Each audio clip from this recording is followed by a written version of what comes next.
আসসালামু আলাইকুম এভরিওয়ান। আমি মাহি, আপনাদের সবাইকে স্বাগত মাহির রান্নাঘরে। আজ আপনাদের খুব সহজ অ্যান্ড সিম্পল একটা রেসিপি দেখিয়ে দিব, ডিম ভুনা। আপনারা চাইলে এই বাসায় কত সহজে ডিম ভুনা করতে পারেন সেটাই আজকে দেখিয়ে দেব। আমি এখানে 4টি ডিম নিয়েছি, এটা সিদ্ধ করে নিয়েছি। এখানে হলুদ আর লবণ দিয়ে মাখিয়ে নিচ্ছি। এখন একটা কড়াইয়ে তেল দিয়ে তেলটা গরম হয়ে আসলে আমি ডিমগুলো ভেজে নেব। ডিমগুলো আমি হালকা লাল লাল করে ভেজে নেব, একদম পোড়া পোড়া করব না। আমার ডিমগুলো প্রায় ভাজা হয়ে গেছে, এখন আমি নামিয়ে ফেলব। ওই একই তেলে দিয়ে দিব একটি তেজপাতা, একটি দারচিনি, আর দিয়ে দিব কিছু জিরা, দিয়ে পেঁয়াজ আর কাঁচামরিচ কুচনো দিয়ে হালকা করে ভেজে নেব। পেঁয়াজ কাঁচামরিচটা হালকা একটু ছটে হয়ে আসলেই আমি এখানে পানি অ্যাড করে দিব।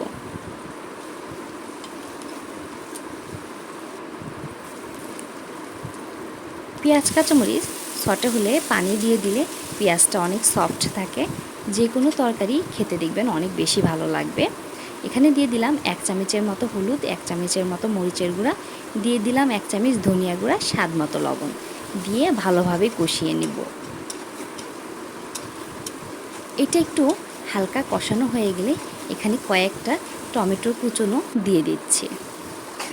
টমেটো কুচনোটা দিলে সব তরকারি টেস্ট বেড়ে যায়, বিশেষ করে কোনো ভুনা ভুনা তরকারি খেতে চাইলে টমেটো কুচনোটা দিবেন, এর টেস্টটা দ্বিগুণ হয়ে যাবে।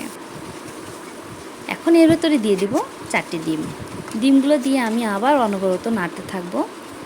এরপরে দিয়ে দিব কিছুটুকু পানি দিয়ে কিছুক্ষণের জন্য ঢাকনা দিয়ে ঢেকে রাখবো।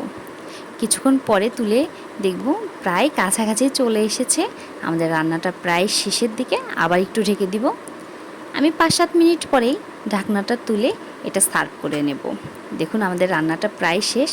আপনারা বাসায় এভাবে রান্না করে খেলে অনেক বেশি মজা লাগবে। পরিবেশনের আগেই দিয়ে দিব একটু ভাজা জিরের গুঁড়া। সবাইকে অনেক ধন্যবাদ। আসসালামু আলাইকুম।